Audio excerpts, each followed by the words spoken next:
Perkenalkan, nama saya Hizki Oktaviani dengan NIM 231091420016. Di video ini, saya membahas mengenai tantangan kebijakan kesehatan mental dan pandemi COVID-19 di Indonesia.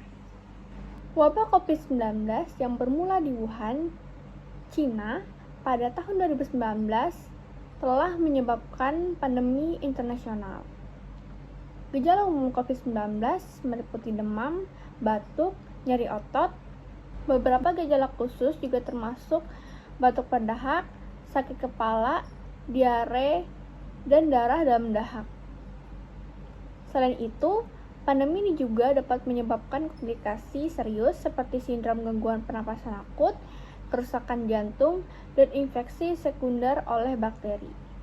Tidak hanya itu, dampak pandemi ini juga terasa pada kesehatan mental masyarakat yang dapat berlanjut menjadi masalah jangka panjang dan memberikan beban sosial yang signifikan. Tidak hanya itu, dampak pandemi ini juga terasa pada kesehatan mental masyarakat yang dapat berlanjut menjadi masalah jangka panjang dan memberikan beban sosial yang signifikan. Langkah-langkah pembatasan sosial, isolasi mandiri, karantina, dan pembatasan mobilitas yang diberlakukan sebagai respon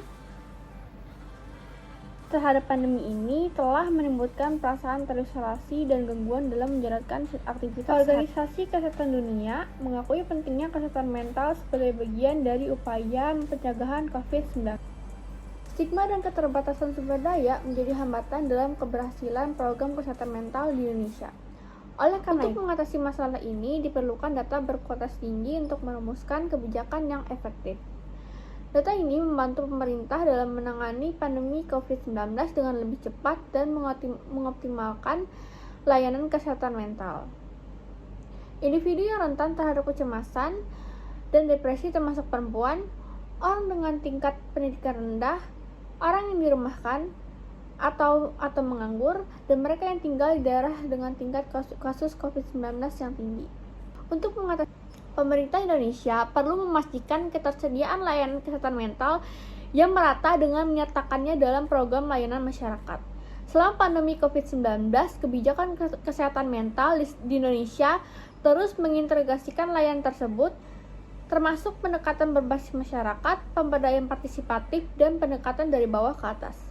Diperlukan layanan jumlah konseling dan tenaga kesehatan pendukung seperti psikolog klinis dan psikiater.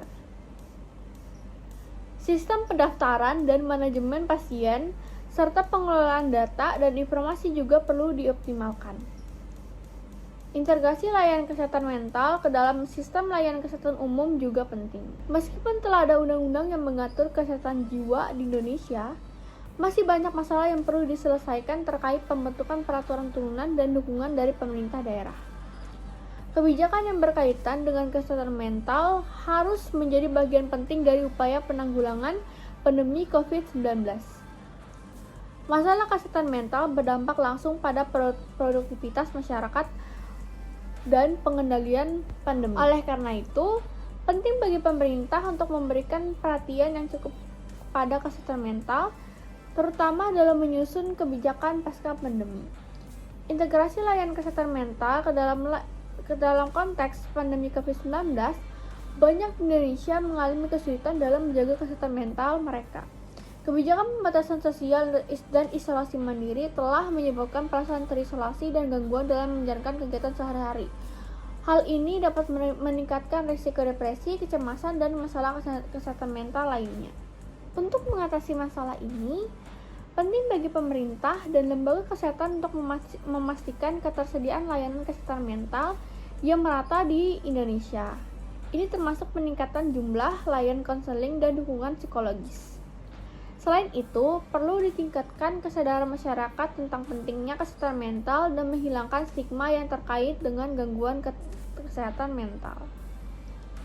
Pendekatan berbasis masyarakat juga merupakan langkah yang efektif dalam mengatasi masalah kesehatan mental selama pandemi ini. Dan dengan melibatkan masyarakat secara aktif, baik melalui kelompok dukungan maupun program pemberdayaan, individu yang rentan dan mendapatkan dukungan sosial yang diperlukan. Selain itu, penting untuk meningkatkan akses terhadap informasi kesehatan mental yang akurat dan dapat dipercaya. Hal ini akan membantu masyarakat dalam memahami gejala-gejala kesehatan mental, mencari bantuan ketika diperlukan, dan menghindari informasi yang salah atau meragukan.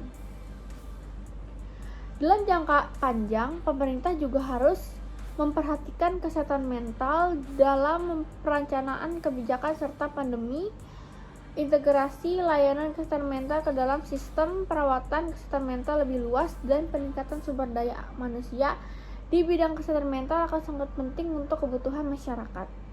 Dalam mengatasi dampak kesehatan mental yang disebabkan oleh pandemi COVID-19, kolaborasi antar pemerintah, lembaga kesehatan, masyarakat, dan sektor swasta juga sangat penting. Hal ini melalui upaya bersama yang terkoordinasi, hal ini dapat dilalui melalui upaya bersama yang terkoordinasi, kita dapat mengurangi beban kesehatan mental yang disebabkan oleh pandemi ini dan membantu individu-individu yang membutuhkan mendapatkan dukungan yang mereka perlukan.